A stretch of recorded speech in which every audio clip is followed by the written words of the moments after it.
तो देखिए आज अपन डिस्कस करने वाले हैं सीबीएसई द्वारा जो एक सैंपल पेपर इशू किया गया है आपके लिए, उसको अपन सॉल्व करेंगे। ठीक है बॉस।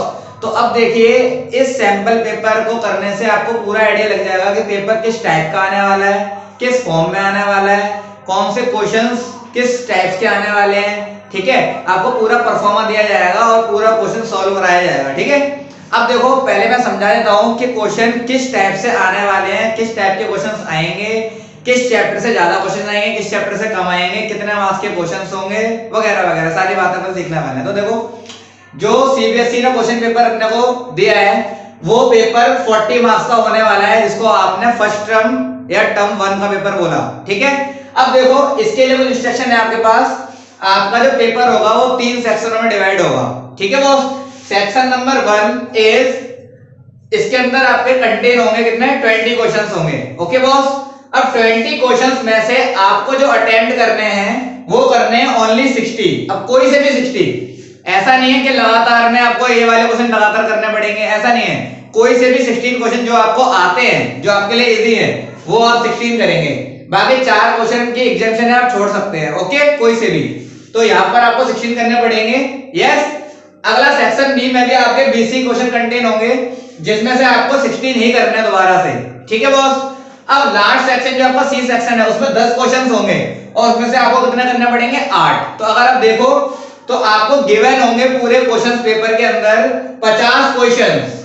अगर आप ऐड करेंगे तो आपके 50 क्वेश्चन बनते हैं और उसमें से आपको जो करने हैं 16 16 32 और 8 40।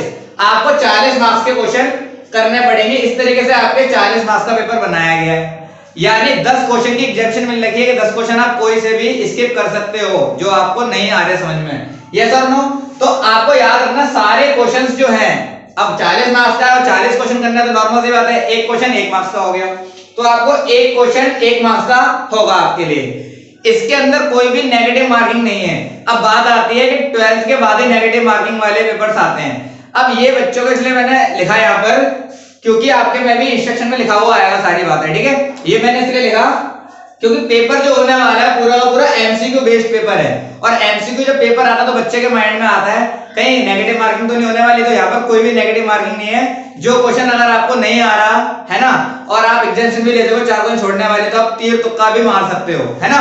लेकिन तीर तुक्के मारने नहीं है। बाकी आपको क्या करना है, तो कोई भी जय माता की नहीं करेगा, जेन्युइन तरीके से आंसर निकालना सीखेंगे और मैं पूरा पेपर सॉल्व कराने वाला हूँ। कुछ क्वेश्चन ट्रिकी होंगे, कुछ question direct put up the option होंगे, कुछ क्वेश्चनों को डिटेल मेथड से करना पड़ेगा।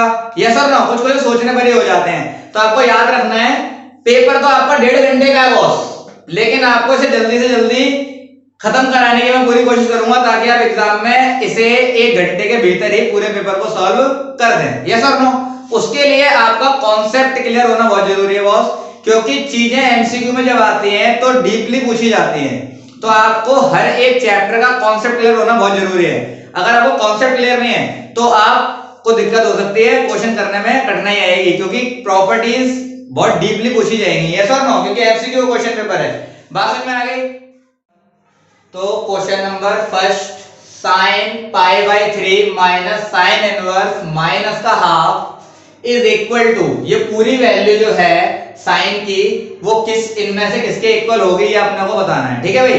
तो कैसे होगा, तो मैंने कहा देखो आओ, अब sin π/3 माइनस साइन इनवर्स, आप साइन इनवर्स है यहाँ पर तो साइन पर ही वैल्यू को चेक करें। तो माइनस का हाफ कहां पर होती है, तो मैंने कहा माइनस का π/6 और π/6 का मतलब क्या होता है 30 पर वैल्यू क्या होती है, माइनस का हाफ होती है। यस और नो।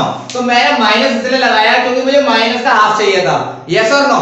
और अब आपको देखना पड़ेगा कि ये जो है साइन की ब्रांच, तो साइन इनवर्स की ब्रांच क्या होती है भाई, माइनस π/2 से π/2।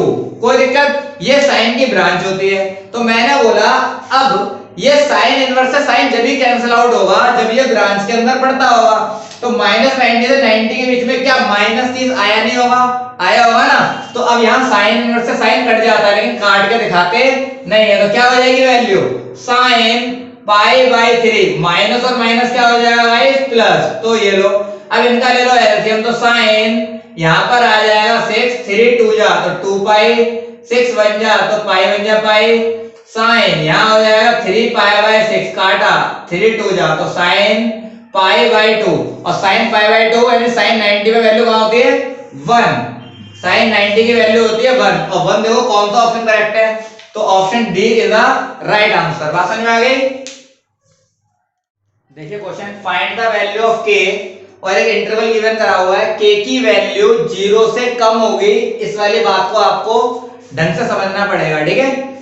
For which the function f define as, आपको फंक्शन डिफाइन किया गया 1 माइनस cos kx अपॉन में x sin x, जब x की वैल्यू 0 के इक्वल नहीं है तब, जब x की वैल्यू 0 के इक्वल है तो फंक्शन की वैल्यू क्या होगी 1/2, और is continuous at x equal to 0, और ये फंक्शन जो गिवन है वो कंटीन्यूअस है 0 पर, तो आपको सॉल्व करना पड़ेगा। तो फंक्शन जो गिवन है आप उसको सॉल्व करो, तो देखो फंक्शन क्या है बॉस, ये रहा, तो मैंने कहा लिमिट x टेंड्स टू 0, ठीक है boss, 1 minus cos kx upon में x sin x, तो आप एक फॉर्मूला होता है cos 2 थीटा का, क्या फॉर्मूला होता है, तो cos 2x का फॉर्मूला होता है guys 1 minus 2 sin square x, इस माइनस वाला उठा के यहां लिया तो क्या हो जाएगा प्लस का 2 sin स्क्वायर x, 1 प्लस का उधर जाएगा तो माइनस का cos 2x, कोई दिक्कत।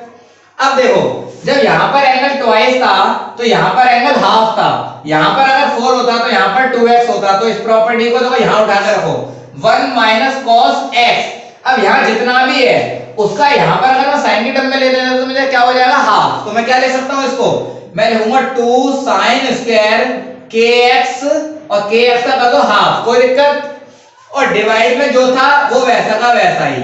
अब मैं यहाँ पर एक प्रॉपर्टी लगाऊंगा जो कि आपको लिमिट की प्रॉपर्टी पता है, 11th क्लास में आप पढ़कर आए हो, तो प्रॉपर्टी होती है देखो boss, limit x tends to 0 sin x upon में x इज इक्वल टू 1, अगर मैंने कहा sin x है और पूरा एंगल जो x यहाँ पर है वो नीचे डिवाइड में आ रहा है और लिमिट 0 से स्टार्ट हो रही है, तो वैल्यू क्या हो जाती है 1 हो जाती है, यही प्रॉपर्टी मैं यहाँ पर लगाने वाला हूं, तो देखो मेरी बात समझो अच्छे से। तो मैंने कहा ये, तो लिमिट x टेंड्स टू 0, मैंने कहा 2, अब देखो बॉस sin kx बाय 2 और मैंने इसका कर दिया होल स्क्वायर, तो मेरी बात समझना, अगर मैं होल स्क्वायर खोलता हूं तो दो 2 का 2 वैसा वैसा ही, इसका मैं होल स्क्वायर खोलूंगा तो कहानी मेरी वही की वही है, या तो कोई दिक्कत नहीं है, लेकिन मैं ऐसे करने वाला नहीं हूं, मैं कुछ काम करूंगा। तो मैंने ये करा, जो एंगल है वो पूरा एंगल मैंने नीचे ले लिया, क्लियर, अब मैंने ये एंगल लिया और इस पूरे का होल स्क्वायर हो जाएगा, ठीक है, अब इस पूरे का होल स्क्वायर, लेकिन मेरी बात समझो, ये तो मैंने अपनी मर्जी से डिवाइड करवाया ना, तो इसके इफेक्ट को हटाने के लिए मुझे बैलेंस करना पड़ेगा, मल्टीप्लाई भी करवाऊंगा। अब जब इसका खुलेगा तो क्या बनेगा, ये k स्क्वायर x स्क्वायर और 2 2 जा 4, फाइनल तो ये इसी से डिवाइड हुआ है ना, जब ओपन करेंगे बाहर तो। अब यही काम मैंने नीचे भी करा, तो x sin x तो था ही, मैंने ये करा x से डिवाइड भी करवाया, x से मल्टीप्लाई भी करवाया। तो देखो मैं आपको प्रॉपर्टी बनाकर दिखाता हूं, लिमिट 0 से स्टार्ट है, जो एंगल sin का है वही एंगल नीचे है, तो वैल्यू क्या हो जाएगी 1, अब पूरे का स्क्वायर है तो आंसर 1 ही आएगा, ठीक है। यहाँ पर देखो जो sin का एंगल है वही एंगल नीचे आ रहा है, लिमिट x टेंड्स टू 0 है, तो यहाँ पर ही वैल्यू 1 हो जाएगी, तो फाइनल क्या मिला रिजल्ट, तो इससे काट लो, 2 1 जा 2, 2 2 जा 4, कोई दिक्कत, x को x से इंटू कराओगे तो x स्क्वायर आएगा, x स्क्वायर से x square divide multiply cut गया, तो रिजल्ट क्या बना फाइनली, रिजल्ट बना बॉस आपके पास k स्क्वायर बाय 2, ये आपका फंक्शन सॉल्व होकर बना, क्योंकि इनकी वैल्यू तो 1 हो गई ना, 1 इंटू दिस करो तो वही आएगा। अब मैंने कहा फंक्शन किसके इक्वल गिवन कर रखा था आपको 1/2 के, तो आप इसके इक्वल में डाल दो 1/2, 2 से 2 कट गया तो k की वैल्यू 2 आएगी, तो k की वैल्यू आएगी प्लस माइनस 1, बताओ यहां तक कोई डाउट। लेकिन अपने को कौन सी वैल्यू लेनी है, अपने को वैल्यू लेनी है जो 0 से कम हो, तो k से प्लस वाली 1 तो होगी नहीं, नेगेटिव वाली 1 आपकी वैल्यू होगी, तो k की वैल्यू क्या होगी नेगेटिव वाली 1, लेकिन आपको देखो ऑप्शन में प्लस माइनस दे रखा है, यहीं पे गलती हो जाएगी, अगर आपने ये वाली बात को ढंग से नहीं पढ़ा तो मामला गड़बड़ हो जाएगा। तो फंक्शन में कौन सी वैल्यू होगी आपका आंसर, आपका आंसर होगा B option is the correct answer. बात समझ में आ गई। क्वेश्चन नंबर 3 देखिए, if A is Aij is a square matrix, square matrix में number of row number of column equal होते हैं, यस और नो, तो ये 2 ऑर्डर का मैट्रिक्स है, A जो मैट्रिक्स गिवन करेगा सच दैट आपको गिवन करे कंडीशन, जब I और J आपस में इक्वल नहीं होंगे तब वैल्यू क्या होगी 1, जब I और J आपस में इक्वल होंगे तब वैल्यू क्या होगी 0। तो मैंने बोला था समझो बहुत सिंपल सी बात है, मैंने कहा A11 A12 A21 A22, यही तो होता है हमारा 2 into 2 ऑर्डर का मैट्रिक्स। तो देखो जब I और J, ये रहा I ये रहा J, जब I और J इक्वल है, जब I और J इक्वल है तब वैल्यू क्या होगी, जब वैल्यू होगी 0। तो इसका मतलब अगर मैं यहीं से वैल्यू बनाऊं A की तो क्या बनेगी, इसकी जगह आएगा 0, इसकी जगह आएगा 0।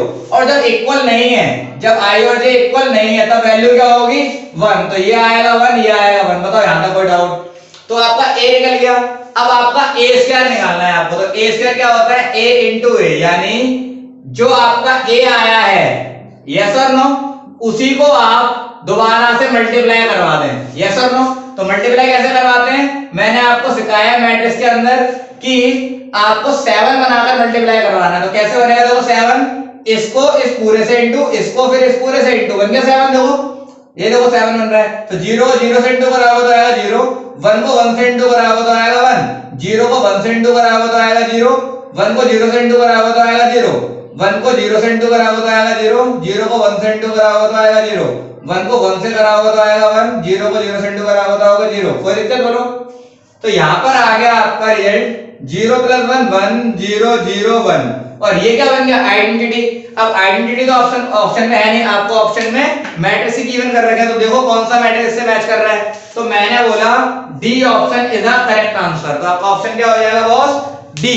बात समझ में आ गई? देखिए question number 4, value of k निकालनी है आपको for which a is given to 2 into 2 order का मैट्रिक्स, जो k के टर्म में इज अ सिंगुलर मैट्रिक्स। तो एक प्रॉपर्टी है, जब सिंगुलर मैट्रिक्स गिवन कर रहा था हो किसी मैट्रिक्स को, तो उसका डिटरमिनेंट क्या होता है, 0।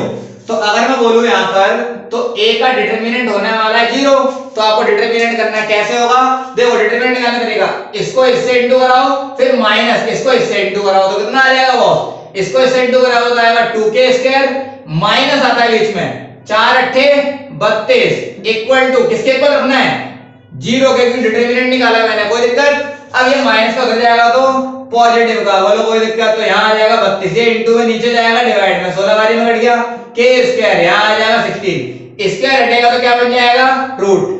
अब रूट से जब वैल्यू निकलेगी, दो वैल्यू होती है प्लस माइनस 4। तो देखो कौन सा ऑप्शन है, क्लियर? तो ऑप्शन नंबर सी। तो C is the correct answer. समझ में आ गया?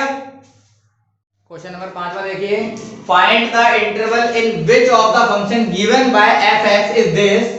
तो आपको बोला गया कौन सा ऑप्शन होगा और इसे चेक करना है स्ट्रिक्टली इंक्रीजिंग पे। तो क्वेश्चन है ए और डी से, है ना?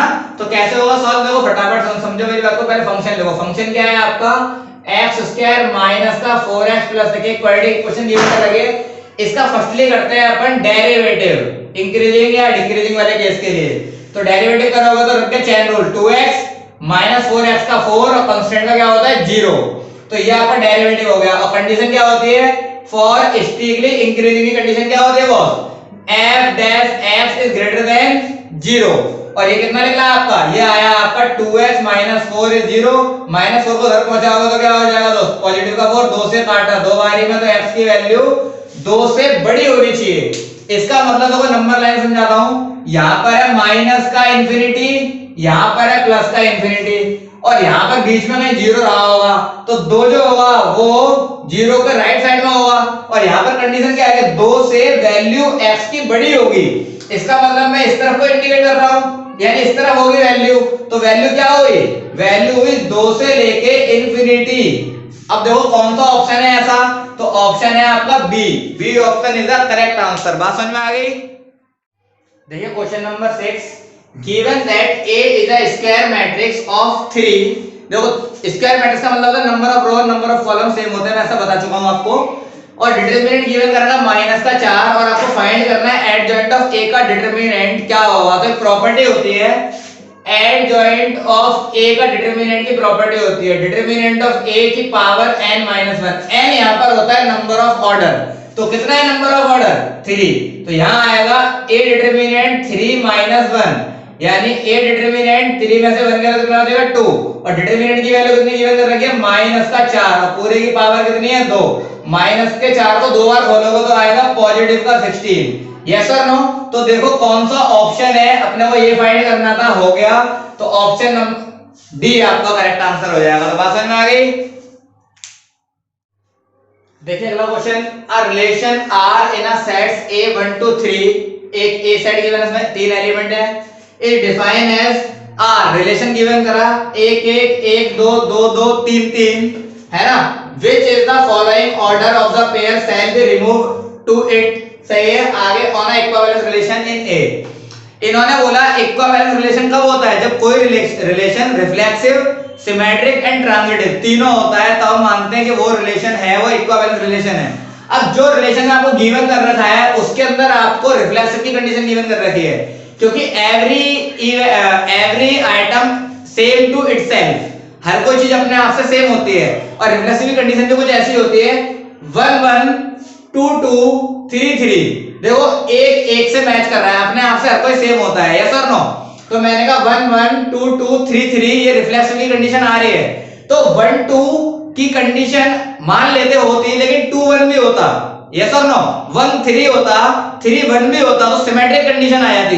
बट मैंने बोला 1 2 यहाँ पर एक ऑड प्लेस, ऐसा ऑड होता नहीं, ऑड इवन, तो ये ऑडिंग की भूमिका निभा रहा है, क्योंकि रिफ्लेक्सिव सारे हो रहे हैं, बट ये कुछ भी नहीं आ रहा, तो इधर हमारा ऑड नंबर यहाँ पर क्या हो जाएगा, अगर हम देखें जो हटाना पड़े जिससे हमारी कंडीशन बनके तैयार है पूरी, तो मैंने बोला अगर मैं इसको रिमूव कर देता हूं तो मेरी कंडीशन रिफ्लेक्सिव की बन जाएगी सारी की सारी, तो ऑप्शन बी आपका करेक्ट आंसर हो जाएगा, इसको रिमूव करना पड़ेगा, यस और नो। देखिए क्वेश्चन नंबर 8, इफ एक आपको 22 ऑर्डर का मैट्रिक्स गिवन करा और ये आपस में इक्वल मैट्रिक्स है, ये इसके इक्वल है, तो then value is a plus B minus C plus 2d is, और ये आपको वैल्यू दिए करके आंसर में क्या लिख लेंगे, तो देखो समझो मेरी बात।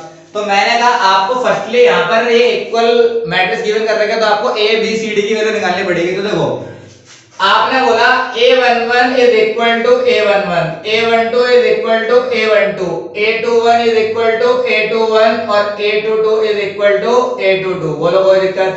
तो आप क्या करो, a11 को a11 के इक्वल रख देंगे तो ये बन गया, बोलो कोई दिक्कत।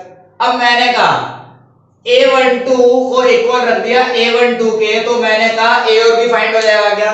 आपने बचपन में पढ़ा था एलिमिनेशन मेथड, पढ़ा था 10th क्लास में, वो ही अप्लाई कर लो। तो equation first and equation second, मैंने कहा दोनों इक्वेशन बैलेंस नहीं है, इसको अगर मैं 2 से मल्टीप्लाई करा दूं तो बैलेंस हो जाएगी, और मैंने कहा फिर पहले इक्वेशन में से दूसरे इक्वेशन को हम माइनस कर देते हैं, तो ये तो मल्टीप्लाई कराने की जरूरत नहीं है, तो 2a plus b is equal to 4, इसे मल्टीप्लाई कराएंगे तो 2a माइनस का 4b और माइनस का 6, बोलो कोई दिक्कत। अब निशान बदल लो, तो ये प्लस है तो माइनस, माइनस है तो प्लस, प्लस है तो माइनस है तो प्लस, कट गया, इसकी कहानी खत्म। प्लस प्लस प्लस तो यहाँ आ जाएगा 5b, यहाँ पर करो तो प्लस प्लस प्लस हो जाएगा 10, 5 से काटा तो कितना आ गया 2, तो b की वैल्यू तो आ गई आपके 2।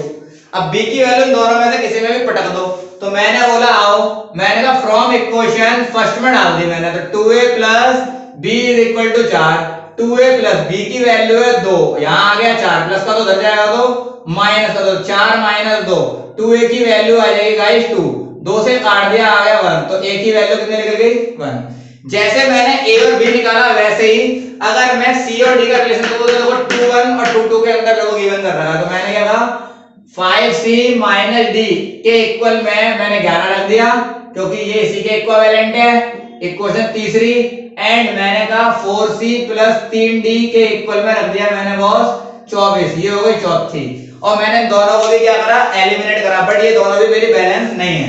तो बहुत सिंपल, अगर मैं इसको 4 से मल्टीप्लाई करवा दूं और इसको 5 से मल्टीप्लाई करा दूं तो बैलेंस हो जाएगी क्या, चलो करवाओ फिर। तो कितना आ जाएगा फ्रॉम इक्वेशन तीसरी माइनस चौथी, तो 5 चौक 20c माइनस 4d और 44, 5 से कराओ, 5 चौक 20c प्लस का 5 दिया 15d इक्वल में 24 पंजे 120, कोई दिक्कत, बात समझ में आ गई।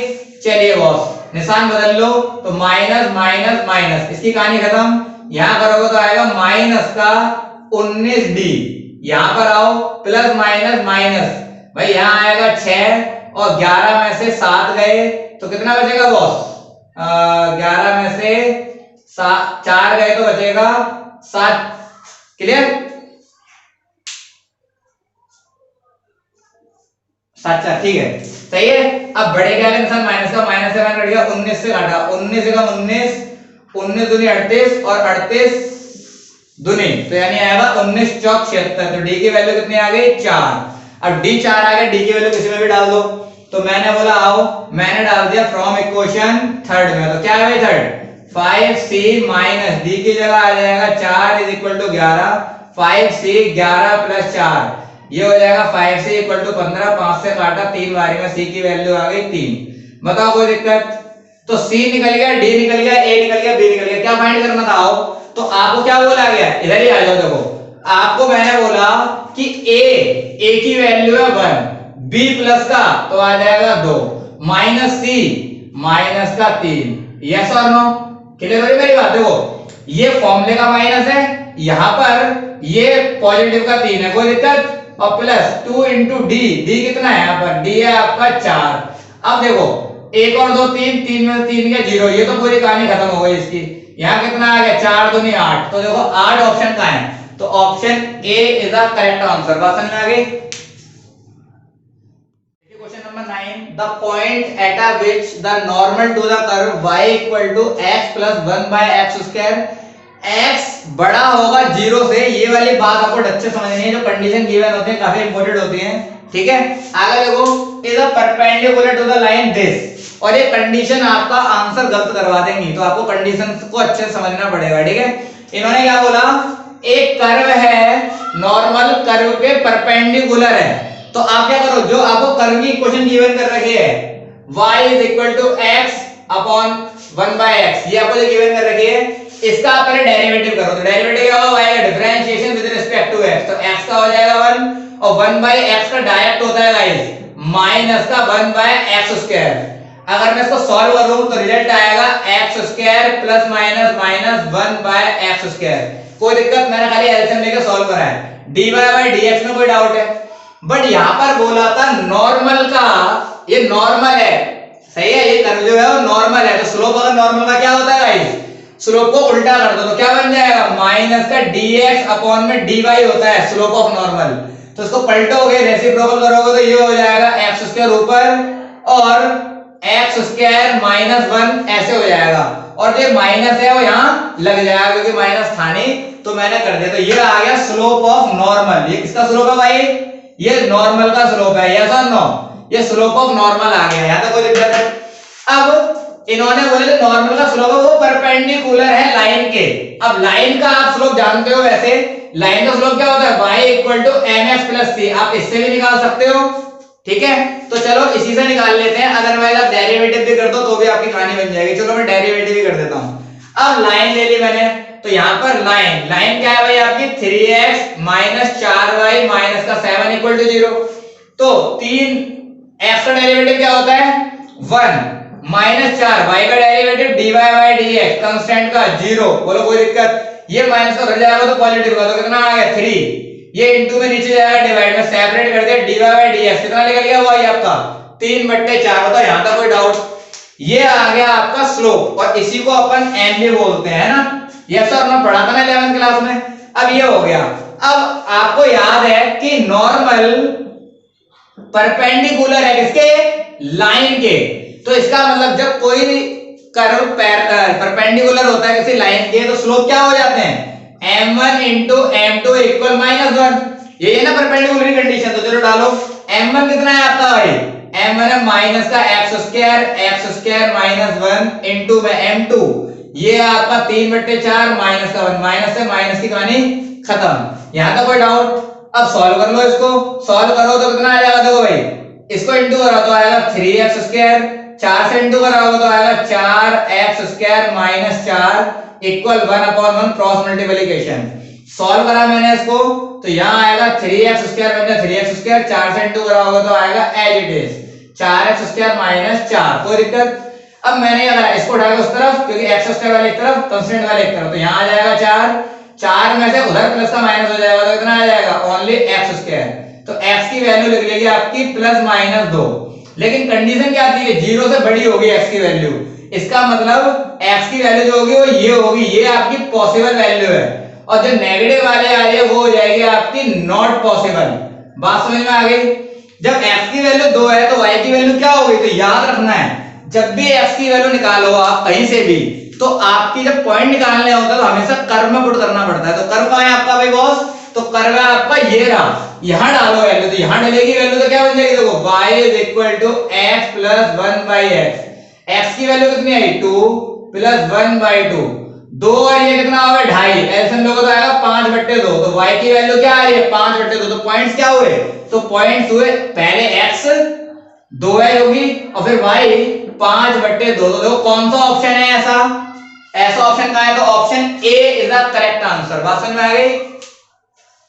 देखिए question number 10, sin tan inverse x where x modulus is less than 1 is equal to, कौन सा ऑप्शन होगा इसके? ठीक है, तो अब देखो मेरी बात समझो, ऐसा गिवन है मुझे, तो मैंने क्या करा? tan इनवर्स x को मैंने मान लिया y।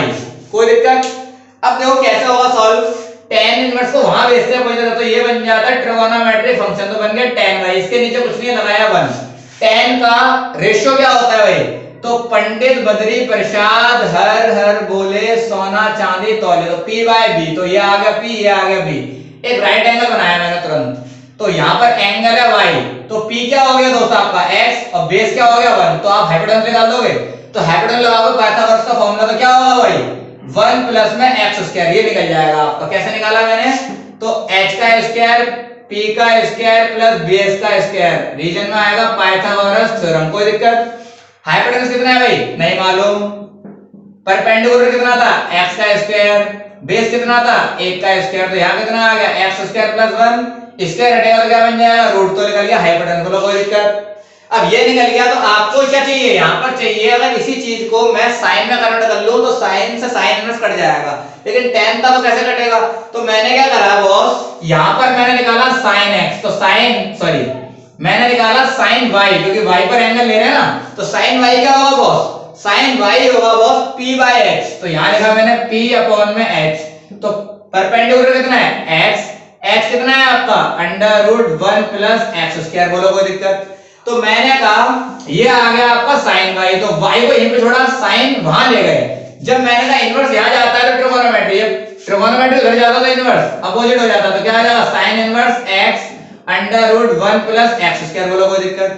तो y मैंने इसको माना था और y मेरा tan इनवर्स था, तो क्या मैं इस y की जगह ये वाली वैल्यू डाल दूं तो क्वेश्चन क्या हो जाएगा? देखो आओ, क्वेश्चन हो जाएगा sin इनटू में sin inverse x/1 + x²। sin inverse से sin कैंसिल आउट, तो वैल्यू क्या आ गई आपकी? x √1 + x²। ये आपका आंसर होगा। कौन सा ऑप्शन है? देखो, तो ये ऑप्शन है आपका डी। तो D option is the correct answer. बात समझ में आ गई? देखिए क्वेश्चन नंबर 11 है, let the relation R in a sets A, और ए सेट्स को आपको बताया गया कि x बिलोंग करेगा सारे इंटीजर से, और x की वैल्यू 0 से बड़ी होगी, 0 भी हो सकती है, और 12 से छोटी होगी, 12 भी हो सकती है, क्योंकि इक्वल देन का निशान है। क्लियर? गिवन बाय, एक रिलेशन गिवन है a और b में, a - b is multiple of 4। ठीक है? Then containing A one element, तो एक एलिमेंट आपको कंटेन कर रहा है। इसका मतलब होता है गाइस कि अगर आप रिलेशन बनाते हो ए और बी में, तो आपको एक पता है, यानी एक आपका क्या आ गया? ए आ गया एक, तो आपको बी नहीं मालूम है ना, तो ये आपको बनाना पड़ेगा। कैसे बनेगा? तो मैंने बोला equivalence class containing one element, और आपको इसमें एक एलिमेंट कंटेन कर रखा है, तो दूसरा एलिमेंट कैसे निकालेंगे? देखो मैं बताता हूँ। इस वाले में आप पुट अप द ऑप्शन करो और आपको पुट अप द ऑप्शन से आंसर निकल जाएगा, यस और नो। तो मैंने बोला देखो आओ, रिलेशन ये रहा है ना, मैंने a, b, तो मैंने क्या करा? a तो अपना पास अपना एक है ये, अब b को वैल्यू सब्स्टिट्यूट करो, तो मैंने लिया 1, लिया। ठीक है? जब मैंने 1, लिया तो रिजल्ट क्या रहा होगा? a - b। देखो ये है ना मॉडुलस में, तो मैंने एक तो हमारा फिक्स था a, फिर b भी हमने क्या लिया? 1, तो आंसर कितना है? 0। अब 0 किसी का भी मल्टीपल हो सकता है, तो मैंने बोला आंसर ठीक है। अब मैंने कहा दूसरा डालो, तो अगला पॉइंट लिया मैंने बस, एक तो फिक्स है, मैंने दूसरा लिया 5। कोई दिक्कत? तो दोनों की वैल्यू पुटिंग करी, तो a की जगह 1, b की जगह आ जाएगा 5 मॉडुलस, तो आया -4। मॉडुलस से बाहर निकालोगे तो पॉजिटिव निकलेगी, और 4 खुद का मल्टीपल तो हो गई, तो ये भी ठीक है। अब मैंने कहा दूसरा वाला डालो, तो मैंने एक और ले लिया 1,9। अब देखो a है आपका 1, b है आपका 9, बाहर निकाला -8, बाहर निकालोगे पूरा का पूरा मॉडुलस से तो पॉजिटिव का 8।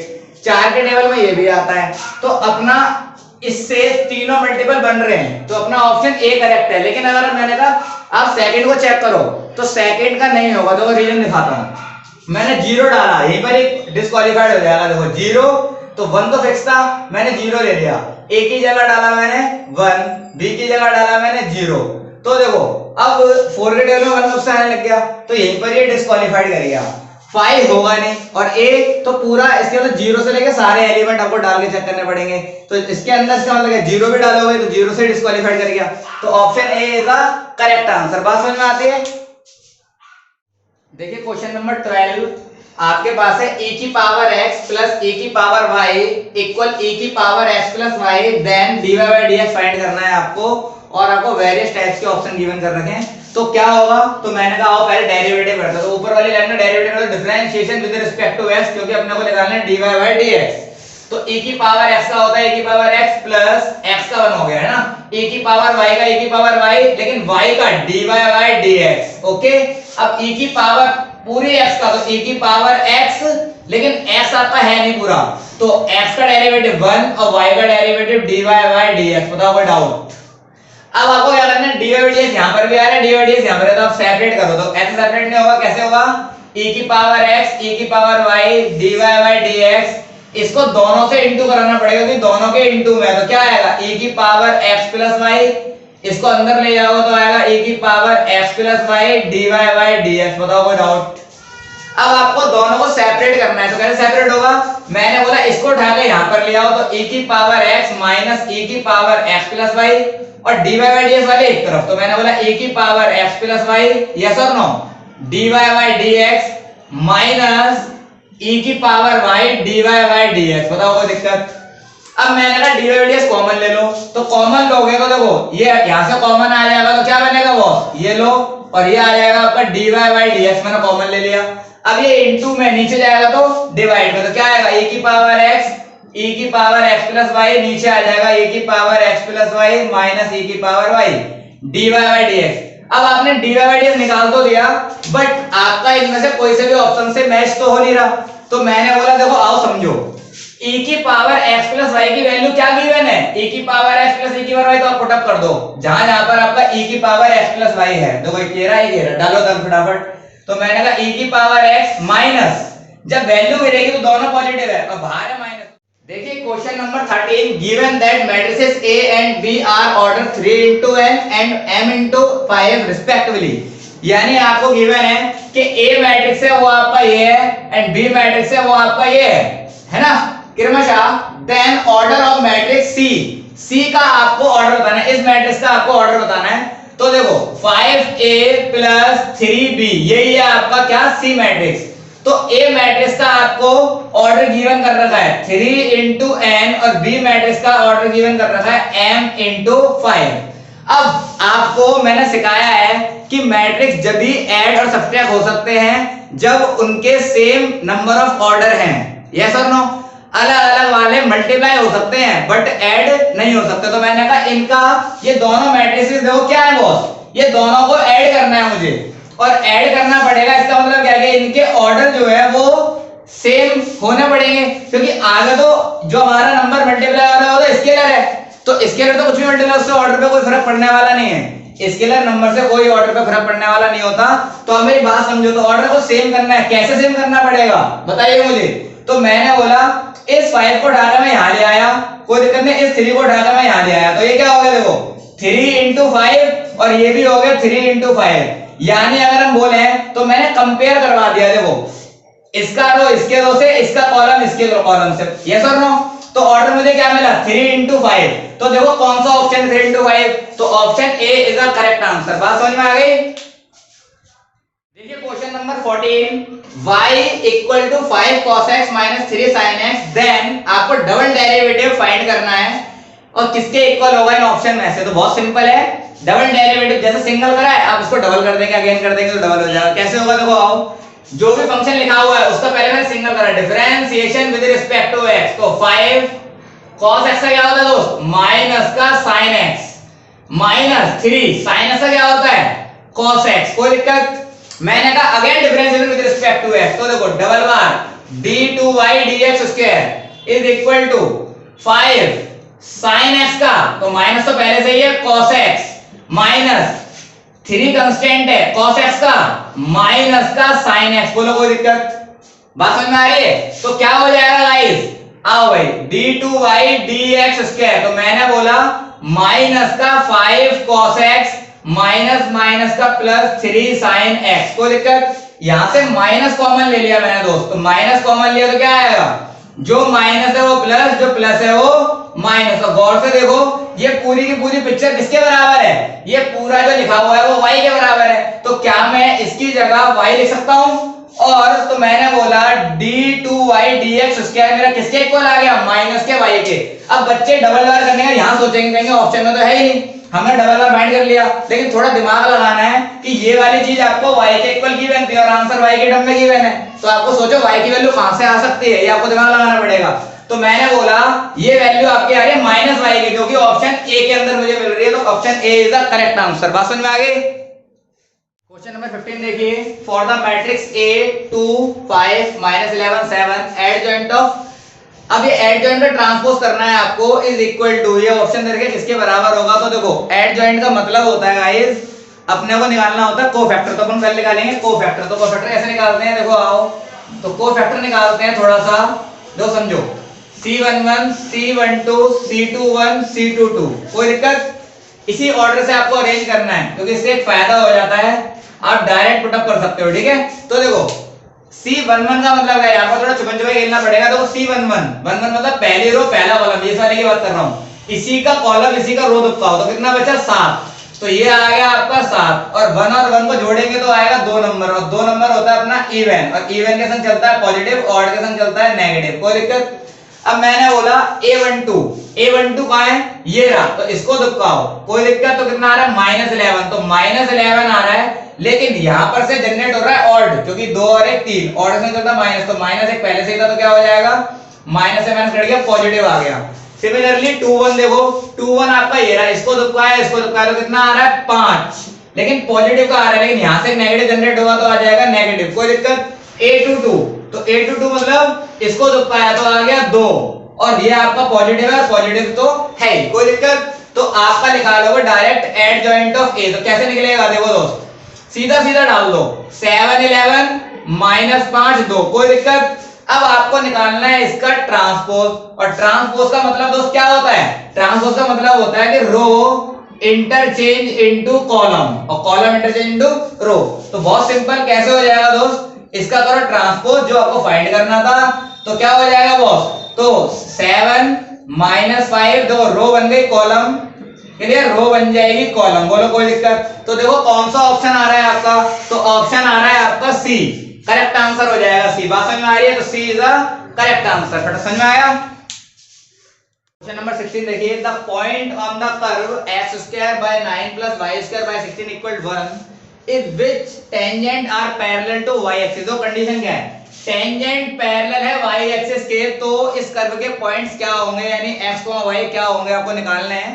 बहुत सिंपल है, तो आप पहले बात समझो, अगर टेंजेंट y एक्सिस के पैरेलल दी हुई है तो आप समझ जाओ कि स्लोप ऑफ नॉर्मल जो आपका होता है गाइस, वो होता है 0 के इक्वल, क्लियर। और स्लोप ऑफ नॉर्मल क्या होता है आपका बॉस, माइनस का dx अपॉन में dy, है ना। तो यहां पर इसका डेरिवेटिव करो, तो 1/9 तो कांस्टेंट है, तो x स्क्वायर का डेरिवेटिव क्या हो जाएगा बॉस, 2x प्लस 1/16 तो कांस्टेंट है, तो 2y का करोगे तो कितना आएगा 2y, है ना, y स्क्वायर का 2y हो गया, y का करोगे तो क्या आएगा dy/dx, और कांस्टेंट का क्या हो जाएगा बॉस 0। कोई दिक्कत? ये प्लस का उधर जाएगा तो माइनस का, तो 2y/16 dy/dx, और यहां आ जाएगा माइनस का 2x/9, 2 से 2 की तो बच गई बैंड, 16 को वहां चलो, y को नीचे ले आओ, तो dy/dx सेपरेट होगा तो क्या बन जाएगा फाइनली, ये बन जाएगा गाइस 16x माइनस का, और y नीचे आएगा तो हो जाएगा 9y।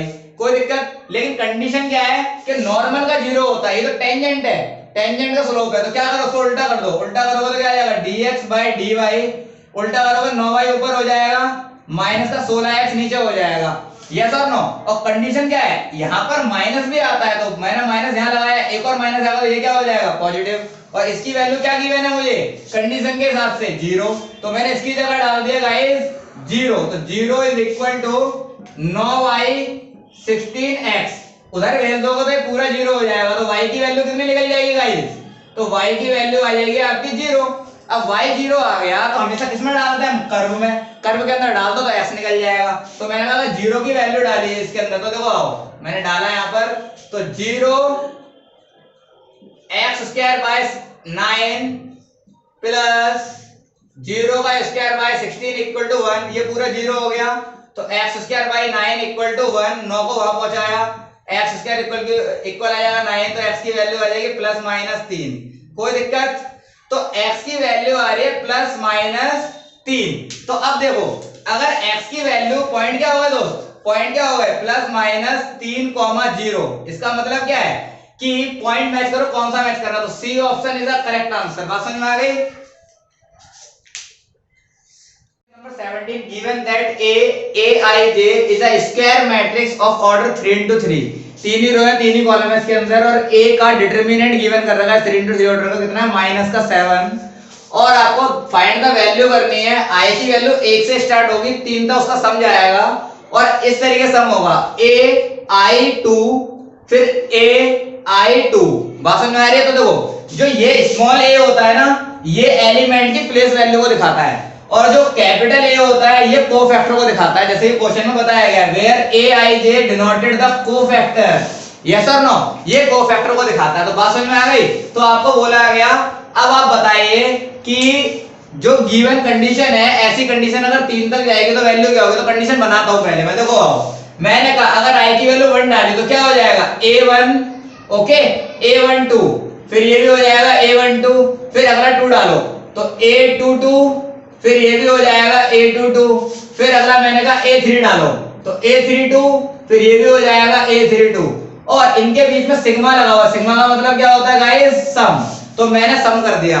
तो आपको याद रखना है जब एलिमेंट की प्लेस वैल्यू और कोफैक्टर का मल्टीप्लिकेशन और सम हो रहा हो उसका, तो इसका मतलब होता है कि प्रॉपर्टी होती है डिटरमिनेंट के बराबर आंसर आता है। बात समझ में आ गई। तो डिटरमिनेंट का आंसर क्या गिवन था मुझे दोस्त, मुझे आंसर गिवन था -7। तो ऑप्शन कौन सा करेक्ट हो जाएगा, तो ऑप्शन करेक्ट हो जाएगा बी, ये एक प्रॉपर्टी है। बात समझ में आ गई।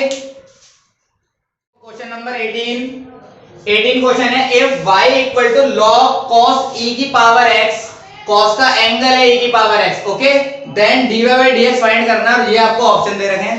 तो मैंने कहा सिंपल, आप पहले डेरिवेटिव करो, तो differentiation with respect to x, तो y का हो जाएगा dy by dx, फिर log का होता है 1/x, तो log के लिए पूरा x है, तो क्या हो जाएगा 1 में cos e की पावर x, अब cos का माइनस का sin e की पावर x, cos x का माइनस का sin x, लेकिन अभी हुआ नहीं है पूरा, e की पावर x का क्या हो जाएगा इस इनटू में e की पावर x, अरेंज करोगे तो देखो sin बट्टे cos क्या होता है माइनस का tan e की पावर x, और इनटू में कौन था e की पावर x। तो मैच करो कौन सा ऑप्शन करेक्ट है आपका, तो ऑप्शन डी आपका पूरा करेक्ट आ रहा है, तो option D is the right answer. बात समझ में आ गई है क्या।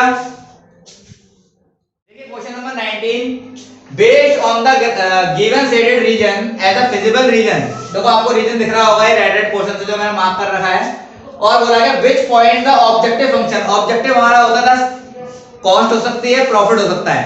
तो देखो ये हमारा मैक्सिमम की जब बात आती है तो प्रॉफिट हर कोई फर्म चाहेगी कि प्रॉफिट उसका मैक्सिमम है, तो अपने को मैक्सिमम करना है प्रॉफिट को, और इस पॉइंटों पर चेक करना होता है कौन से पॉइंटों पर प्रॉफिट मैक्सिमाइज रहेगा। तो पॉइंट्स होते हैं गाइस कॉर्नर पॉइंट्स, तो ए पॉइंट कितना है, तो ए पॉइंट से अपना 0,10, यस और नो, फिर बी पॉइंट कितना है गाइस, बी है अपना 5,5, C point 15,15, and D point is 0,20, और आपका ऑब्जेक्टिव फंक्शन क्या है, ऑब्जेक्टिव है आपका गाइस 3x + 9y, और आपको सॉल्व करना है इसको। तो चलो अब क्या करेंगे, आपको वैल्यू पुट अप करनी है गाइस। तो वैल्यू पुट अप कैसे करेंगे, देखो ये भी x की वैल्यू और ये भी y की वैल्यू, जब 0 डालूंगा यहां तो कितना आएगा 3 × 0 + 9 × 10, तो कितना आ जाएगा दोस्त 90 रुपए। कोई दिक्कत, आगे आओ, आगे डाला मैंने 3 × 5 + 9 × 5, तो कितना आ जाएगा 3 × 5 = 15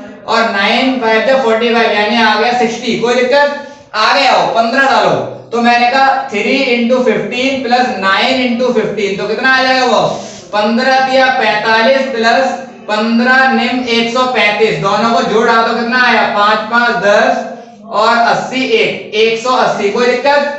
अब आगे आ जाओ, लास्ट वाला मैंने लास्ट वाला डाला तो कितना आया 0 इंटू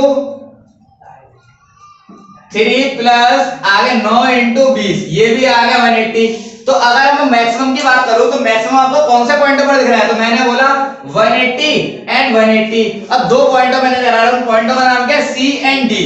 अब ऑप्शन में देखा मैंने तो ऑप्शन में बोल रहा है बी पर होगा या सी पर होगा या डी पर होगा, या डी बोलता है every point on line segment CD, CD पर जो भी पॉइंट पड़ेंगे सब पर होगा। तो मैंने बोला सीडी पर दोनों पॉइंटों पर आ रहा है अपना सेम 180, जो कि इन दोनों से कंपैरिजन में तो ज्यादा है, तो हमारा कौन से पॉइंट हो जाएगा? D option is the correct answer. बात समझ में आ गई?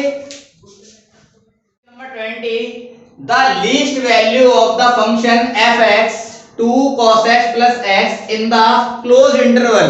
क्लोज इंटरवल का मतलब होता है गाइस 0 से π/2, यानी 0 को भी इंक्लूड करना पड़ेगा, π/2 को भी करना पड़ेगा, इसके बीच की सारी वैल्यूज। ओके, आगे लिखा हुआ है कि ये फंक्शन जितनी वैल्यू गिवन करेगा उधर कहां पर लीस्ट होगा, यानी मिनिमम। लीस्ट का मतलब होता है मिनिमम। तो अब ये मिनिमम और मैक्सिमम टॉपिक जो हमारा था वो चैप्टर नंबर 6 में था, तो फटाफट देखो आओ चैप्टर नंबर 6 में अपन कैसे करते थे मिनिमम। तो फंक्शन है, सबसे फर्स्टली आप करेंगे फंक्शन का डेरिवेटिव। तो derivative with respect to x, तो 2 cos x का होता है गाइस माइनस का sin x और x का होता है भाई 1। कोई दिक्कत? और अपनी कंडीशन होती है जैसे डेरिवेटिव हो जाए तो आप क्या करोगे? तो आप करोगे f डैश x को 0 के इक्वल रख दोगे, यही होती है ना कंडीशन। आपने 0 के इक्वल रख दिया तो क्या बन गया? देखो माइनस का 2 sin x प्लस का 1 इक्वल टू 0। इस माइनस को आगे वहां पहुंचाया तो क्या हो जाएगा 1 इक्वल टू 2 sin x, ये इनटू में नीचे जाएगा तो डिवाइड में, तो क्या आ गई वैल्यू sin x की। अब आप मुझे बता दो कि 1/2 साइन पर ही कहां पर होता है? तो ये होता है 30 पर, और 30 को बोलते हैं π/6। बताओ यहां तक कोई डाउट? साइन से साइन कट जाते हैं, काट के दिखाते नहीं है। तो x की वैल्यू कितनी आ गई भाई π/6, तो ये आ गई आपकी x की वैल्यू। अब x की वैल्यू को अपने को डालना होता है फंक्शन के अंदर, तब पता लगता है लीस्ट वैल्यू कौन सी है। तो अपने को 3 वैल्यू डालनी है। ये वैल्यू तो इस इंटरवल के बीच की वैल्यू आ रही है भाई, क्योंकि देखो 30 0 और π/2 के बीच में बढ़ रहा होगा, तीनों वैल्यू पे चेक करना है। तो मैंने क्या बोला, एक बार f0 पे चेक करेंगे, एक बार चेक करेंगे अपना π/6 पे, और एक बार चेक करेंगे π/2 पे। तीनों पे चेक करो। तो मैंने कहा जब मैंने 0 डाला तो वैल्यू क्या आई? तो देखो 2 cos 0 प्लस का 0, cos 0 होता है 1, 1 into 2, तो रिजल्ट जाएगा 2। अब आगे मैंने कहा दूसरा सॉल्व करते हैं। π/6 डाला तो देखो डालो तो आएगा 2 cos π/6, ओके, प्लस यहां पर आ जाएगा π/6। बताओ कोई डाउट? तो मैंने इसको सॉल्व करा तो वैल्यू आएगी 2 और π/6 cos π/6, यानी 30 पे कितना होता है √3/2। कोई दिक्कत? और प्लस का π/6, तो मैंने 2 से 2 काट दिया तो वैल्यू आ गई π/6 प्लस √3। अगर मैं √3 की वैल्यू बोलूं तो होती है 1.73, और अगर मैं इधर की वैल्यू निकालूं तो यहाँ की वैल्यू कुछ समथिंग आएगी, यानी इसकी वैल्यू भी कुछ ना कुछ आएगी जो कि 2 से ज्यादा हो जाएगी अगर आप ऐड करोगे, क्योंकि ऐड हो रहा है। अब मैंने इसे चेक करते हैं, π/2 डालो फंक्शन के अंदर, तो 2 cos π/2 प्लस π/2, तो मैंने बोला cos π/2 पर होता है 0, 0 इंटू दिस कराएंगे तो कितना आएगा बॉस 0। अब मैंने कहा π/2 की वैल्यू तो 1 पॉइंट समथिंग होती है ना, क्योंकि 1 पॉइंट समथिंग यहां से मिला था तब ज्यादा 2 पॉइंट समथिंग निकल गया था, वो ज्यादा हो गई थी। तो यहां पर मैक्सिमम आ रही है और यहां पर 2 तो है ही मैक्सिमम, लेकिन आप इसको देखोगे पाई की वैल्यू डालोगे 3.14, तो इसे काटोगे 2 से तो 1 पॉइंट समथिंग कुछ आएगी, यस और नो? तो वो वैल्यू जो आ रही है इन दोनों से कंपेयर कराएं तो कम आ रही है। तो लीस्ट वैल्यू कहां पर होगी गाइस? π/2 पर। तो ऑप्शन में देखो कहां पर है π/2, तो कौन से ऑप्शन में बताइए? तो ऑप्शन नंबर सी। तो option C is the correct answer. बात समझ में आ गई?